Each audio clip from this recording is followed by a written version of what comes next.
หาเบิ่งได้ยากเลย โอ้ยอ่อนช้อนเลย2 ตัวบักใหญ่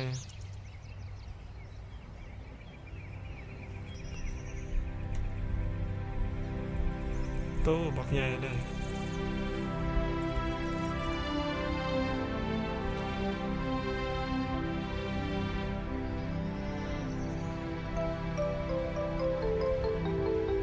มันอิ่มเลยเบิ่ง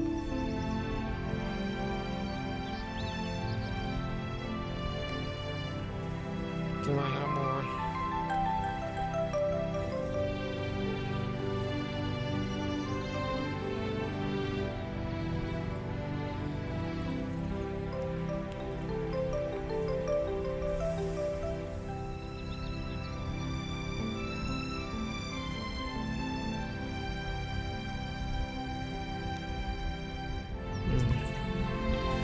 ป่ากับเตาอยู่น้ำกันตัวใหญ่เลย3 ไม้นอกป่าเตาหอยก้อยปลากินเข้าไป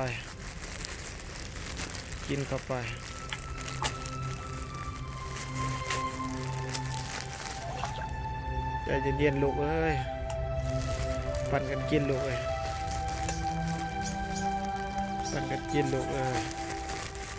หอยเบิดละเต่าไม่กินน้ำเขาเฉยเลยเต่า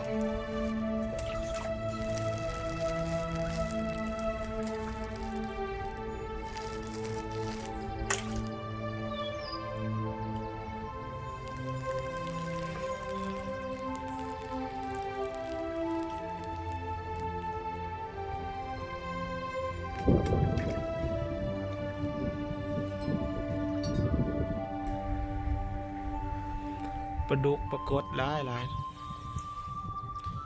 ปลาดุกบานเฮาปลาฝรั่งกินข้าวจีแล้วปลาฝรั่ง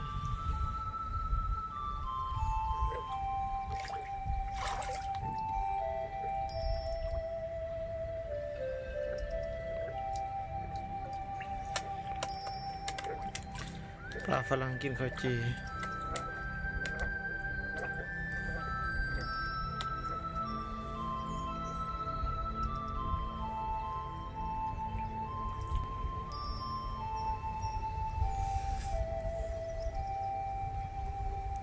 ตัวใหญ่เลยเต่ายังมากินน้ำขาวต่อ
ตัวใหญ่เลย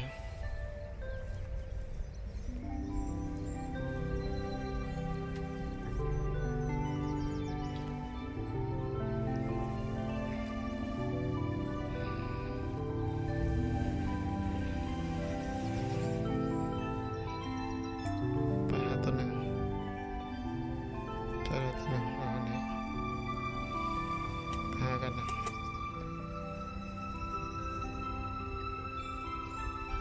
อันนั้นกันใหญ่คือกัน